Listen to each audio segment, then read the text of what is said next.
पहा नवीन एपिसोड्स एकदम add free. आम्ही पिकनिकला जाणार, आम्ही पिकनिकला जाणार, आम्ही पिकनिकला जाणार। शांत बसून अभ्यास कर आता। म्हणजे तू दुपारी शाळेत गेली होतीस?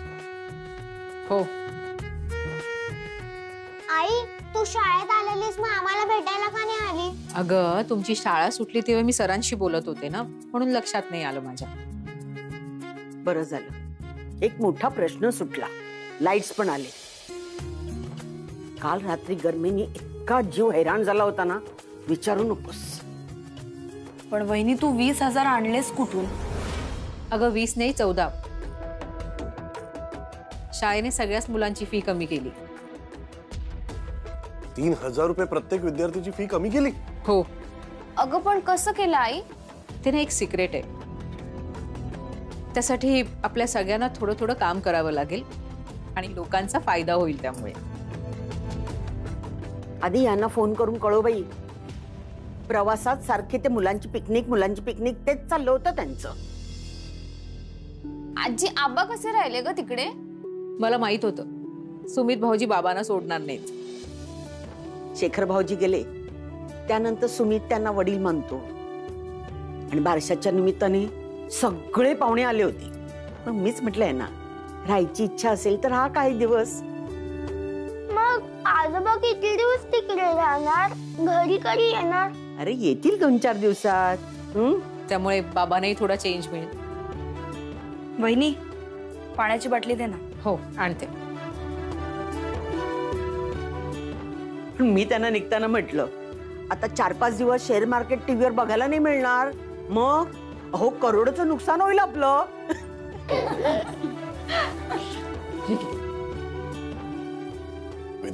विद्युत तू?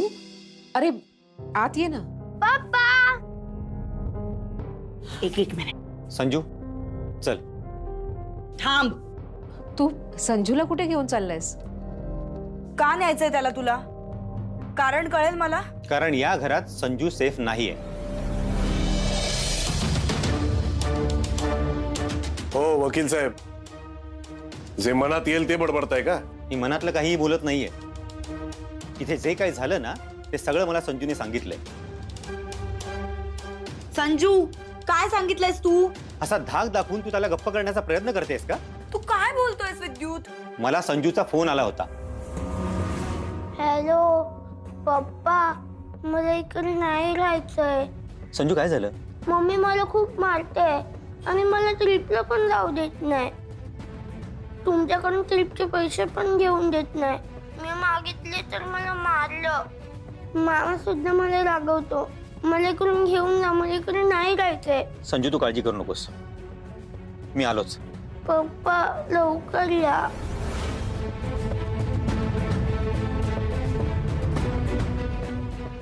का केलंस असं मूर्ख मुलगा? अरे याचे परिणाम काय होणार आहेत माहितीये तुला? वाह, आता मला पक्की खात्री पटलीये की संजूने मला जे सांगितलं ना ते सगळं खरं आहे। विद्युत, अरे तेव्हाची परिस्थिती खूप वेगळी होती। म्हणजे शिल्पी अपसेट होती आणि संजूने तिला उलट उत्तर दिली। रागाच्या भरात तिने त्याला मारलं। तसं नाही रे। तू एक मिनिट, तू कोण आहेस? तू माझी वकील आहेस? माझा नवरा माझ्या मुलाबद्दल माझी तक्रार घेऊन आलाय, या सगळ्यामध्ये तू का बोलतीयस? का मध्ये पडतीयस आमच्या? शिल्पी, ही कोणती पद्धत झाली ताईशी बोलण्याची? आधी आहे ना तू नीट बोलायला शिक। लहान मुलांनी जर मोठ्यांना उलट उत्तर करू नये असं वाटत असेल ना, तर आधी ती सवय मोठ्यांना असायला हवी। पण इथे तर सर्वच तुझ्या चुकीला पाठीशी घालतायत। मी आतापर्यंत शांत होतो, पण हे सगळं जर संजू पर्यंत येणार असेल ना, तर मी संजूला इथे नाही ठेवणार। विद्युत आत ये, बाहेर तमाशा नको मला। शिल्पी चुकली। हो, शिल्पीने संजूला मारायला नको होतं, पण संजूनी तुला फोन करून जे काही सांगितलं आणि त्याच्यामुळे तुझ्या डोळ्यासमोर जे काही दृश्य उभं राहिलं तसं काही झालं नाहीये इकडे। अश्विनीने तिला वेळीच थांबवलं होतं आणि हे सगळं माझ्या समोरच झालं. मी इकडेच होतो. तिने जे काय केलं ते मलाही आवडलं नाही, म्हणून यापुढे असं काहीही होणार नाही याची गॅरंटी मी तुला देतो. पण तुला जे वाटतंय की संजू बरोबर असं काहीतरी होतं या घरात, तर तसं काही नाही. मुलांना मारायला नको या मताचा मी सुद्धा आहे. म्हणूनच मला हे जे काय घडलं ते आवडलं नाही. पण जर मुलं चुकत असतील तर त्यांना रागवायचा हक्क माझ्याकडे आहे आणि पर्यायाने या घरातल्या सगळ्या मोठ्यांकडे आहे. ठीक आहे श्रेयस, आज पहिल्यांदा तू तुझ्या बहिणीची चूक मान्य केली आहेस. संजूच्या बाबतीत जे मला चुकीचं वाटतं ते तुलाही वाटतं हे बघून बरं वाटलं. एका गोष्टीची खात्री वाटते की निदान संजूच्या बाबतीत तू चुकीच्या गोष्टीसाठी शिल्पीला पाठीशी घालणार नाहीस. मला हाच कॉन्फिडन्स नव्हता आणि म्हणून मी संजूला घेऊन जाणार होतो. डोंट वरी, शिल्पी पुन्हा असं काही करणार नाही.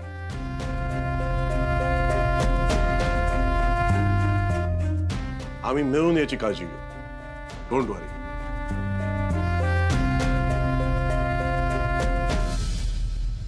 आणि सॉरी, मी जरा जास्त रिॲक्ट झालो, पण संजूचा फोन आला आणि I can understand. Your father, तुला काळजी वाटणारच. It's okay. शिल्पी, इकडचा तिकडचा राग आणि टेन्शन आहे ना संजूवर काढण्याची गरज नाहीये.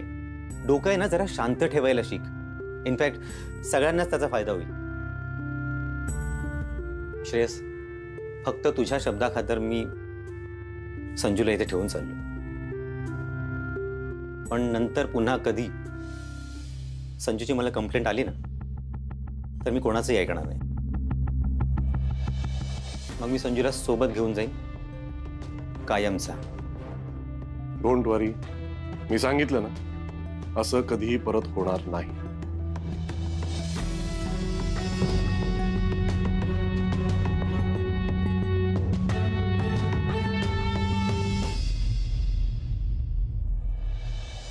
संजू बेटा, मोठ्यांना उलट उत्तरं करायची नाहीत आणि कोणाला कसलाही त्रास द्यायचा नाही. हो.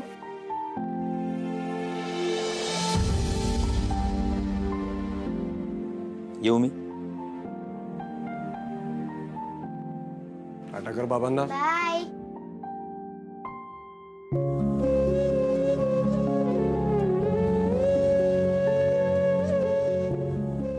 आई तुम्हाला चहा देते.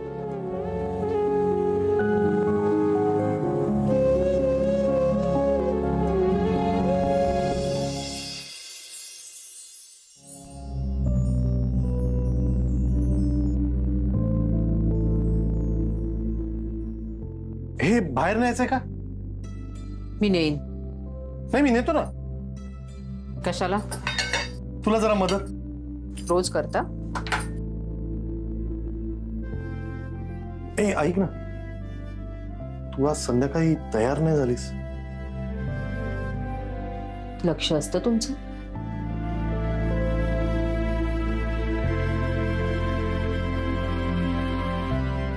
काहीतरी सॉलिड बिनसलंय.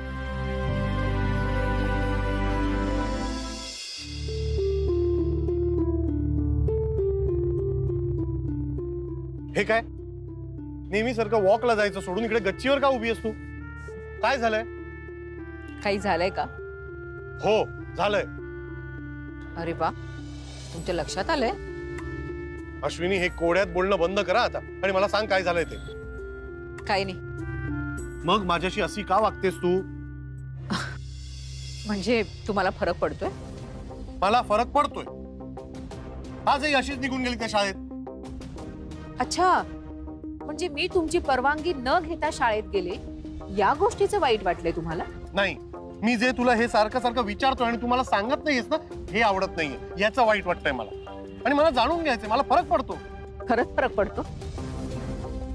मग सांगा ना मला, कारण ना मला कळतच नाहीये मी तुमच्यासाठी कोण आहे आणि तुमच्या आयुष्यात मी कुठे आहे.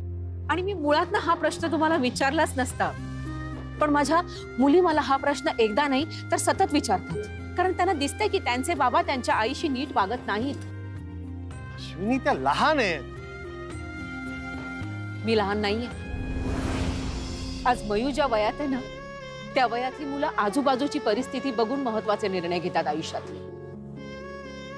जर तिने लग्न न करण्याचा निर्णय घेतला आणि आपण तिला विचारलं का, आणि ती म्हणाली तुमच्यामुळे मी हा निर्णय घेतलाय, तर आपल्याकडे काही उत्तर आहे का? नाही ना. मी त्या दिवशी तुम्हाला कोट घेतला. माझी स्वतःची पहिली कमाई होती. मी खूप आनंदात होते. स्वतःचा मी निर्णय घेतला होता. तुम्ही काय केलं? माझ्या आनंदावर विरजण टाकलं आणि हे सगळ्यात जास्त मयुरीला खटकलं. मला खरंच काही कळत नाही का हो? चार चौघात कसं वागावं याचा सुद्धा सेन्स नाहीये. मला काहीच दर्जा आणि क्लास नाहीये का? सांगा ना. हे उत्तर हवंय मला.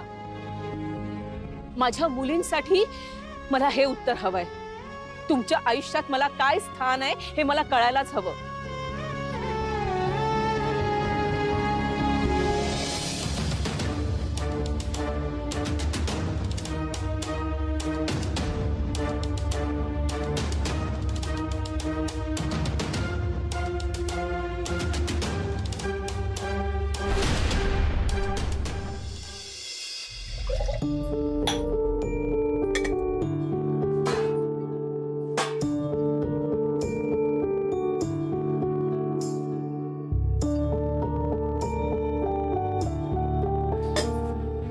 इकडे बघ, माझ्याकडे बघ.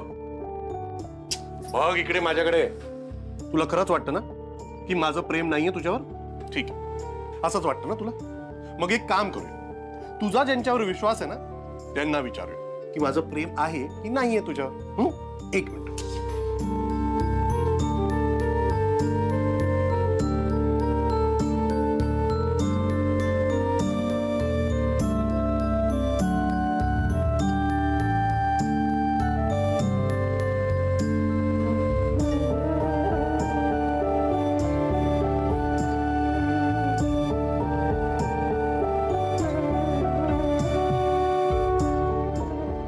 गणू बाप्पा नमस्कार.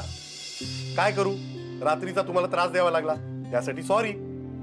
पण काय प्रॉब्लेम आहे ना, माझं माझ्या बायकोवर प्रेम आहे की नाही हे मी जर तिला सांगितलं तर तिचा विश्वास बसत नाही. म्हणून तुमच्यावर विश्वास आहे तर तुम्हीच सांगा. Okay sorry. हा एक मिनिट. उचल. अहो हे उचल म्हटलं ना. उचल.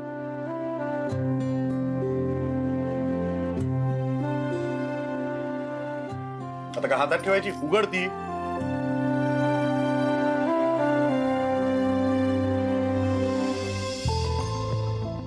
हो.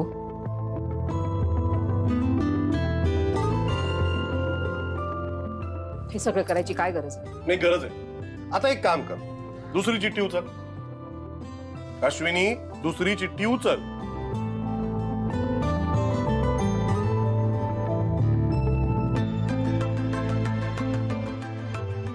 यातही होच लिहिले. हो, कारण माझं तुझ्यावर प्रेम आहे की नाही याचं उत्तर फक्त होच असू शकतं. त्याचं दुसरं ऑप्शन नाही असं असू शकत नाही. अश्विनी माझी कधी कधी चिडचिड होते, राग येतो मला. त्या रागाच्या भरात मी काहीतरी बोलतो तुला, पण याचा अर्थ हा नाही ना की माझं प्रेम नाही तुझ्यावर.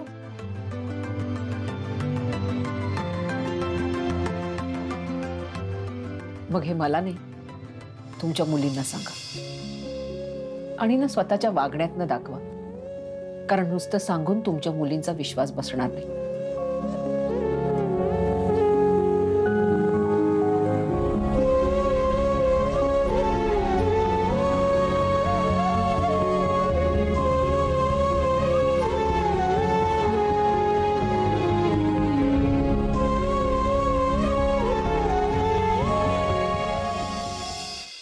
पोहे.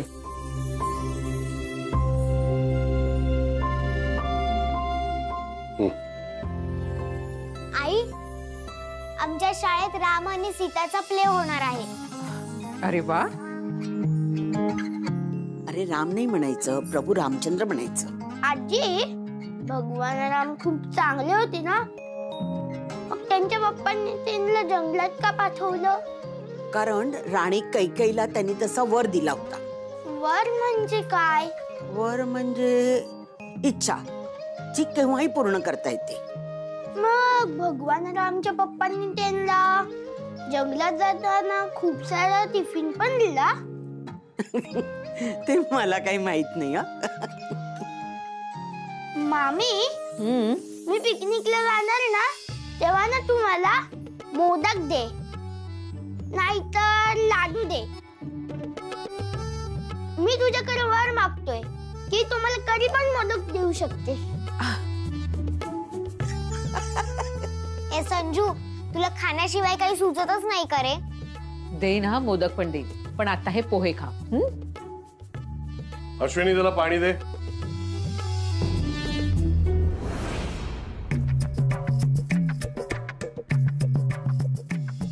अश्विनी जरा पाणी देतेस का ग?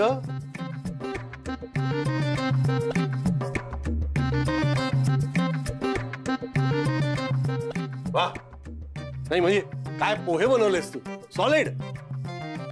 म्हणजे तुझ्या हाताचं काय करू ना तेच कळत नाहीये मला. राजाच्या दरबारात तो आचारी असतो ना, त्यालाही असे पोहे जमणार नाही. बाबा, राज दरबारात राजा पोहे खातो का?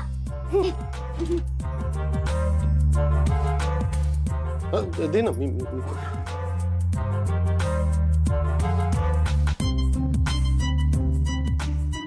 वा, काय पाणी आहे. नाही म्हणजे क्वांटिटी सॉलिड आहे एकदम.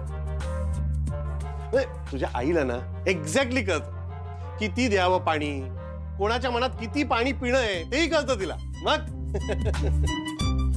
आणि माझ्या मनातली प्रत्येक गोष्ट अश्विनीला माहित असते. सॉलिड. अश्विनी मस्त, छान पाणी. दादा काय चाललंय, म्हणजे सगळं ठीक आहे ना? सगळं ठीकच आहे. आणि असं का विचारतेस? माझं सगळं ठीकच राहणार जोपर्यंत अश्विनी माझ्या बरोबर आहे, कळलं?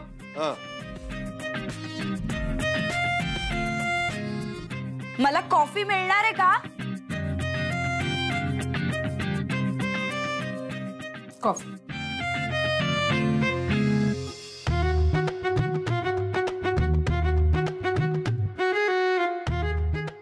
तुम्ही जे करताय ना ते करू नका, तुम्हाला नाही जमणार.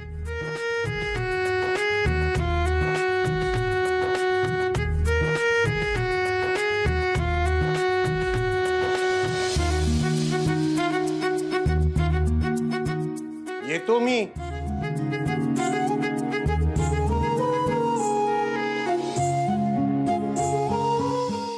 पांडे, हे घे, चेक कर पेपर आणि कामाला सुरुवात कर. के पेपर्स आहेत, प्रायोरिटीवर ठेव. 480. काय? 480 रुपये. बाकीचे पैसे काम झाल्यावर. तू माझ्याकडून ऍडव्हान्स घेणार? ऍडव्हान्स घेतल्याशिवाय मी कामच करत नाही. माझ्याकडं नाही का? तू कोणी स्पेशल आहे? सूर्या, याला एक कटिंग पाच, म्हणजे डोकं ठिकाण्यावर येईल. 480. अर्जंट हवे असतील तर 200 रुपये वेगळे.